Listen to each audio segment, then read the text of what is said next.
পেঁয়াজ আর ডিম দিয়ে মজার রেসিপি বানাবো আজ। বানানোর জন্য অনেকগুলো পেঁয়াজ কুচি লাগবে। আমি প্রথমে পেঁয়াজগুলো কুচি করে নিচ্ছি। তো সবগুলো পেঁয়াজ আমি একইভাবে কুচি করে নিয়েছি। আর আমার এখানে 6 থেকে 7টার মতো বড় সাইজের পেঁয়াজ আছে।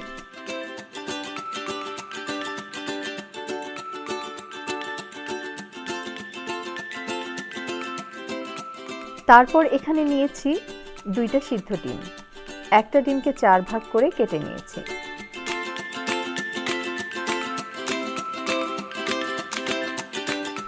পেঁয়াজ কুচি একটি বাটিতে নিয়ে তারপর এখানে গুঁড়ো মশলা দিয়ে দিচ্ছি, মরিচ, হলুদ আর ধনিয়া।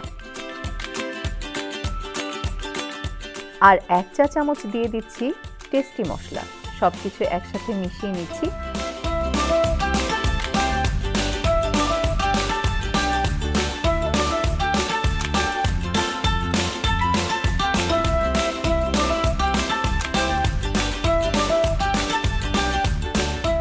মাখানো হয়ে গেলে 1/3 কাপ দিচ্ছি বেসন।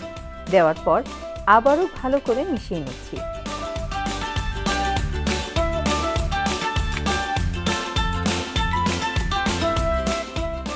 এখন হাতে একটু তেল লাগিয়ে প্রথমে ছড়িয়ে মাঝ বরাবর স্লাইস করা ডিমটা দিয়ে সবগুলো একইভাবে বানিয়ে নিব।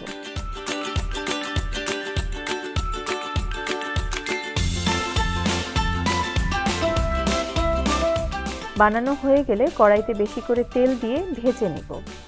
অপেক্ষা করছি উপরটা যতক্ষণ না ক্রিস্পি হচ্ছে আর লাল হয়ে যাচ্ছে। কিছুক্ষণ এভাবে নেড়ে চেড়ে ভেজে নিব।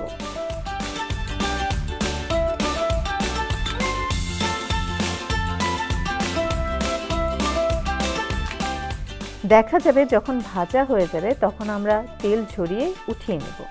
এখন গরম গরম পরিবেশন করার পালা।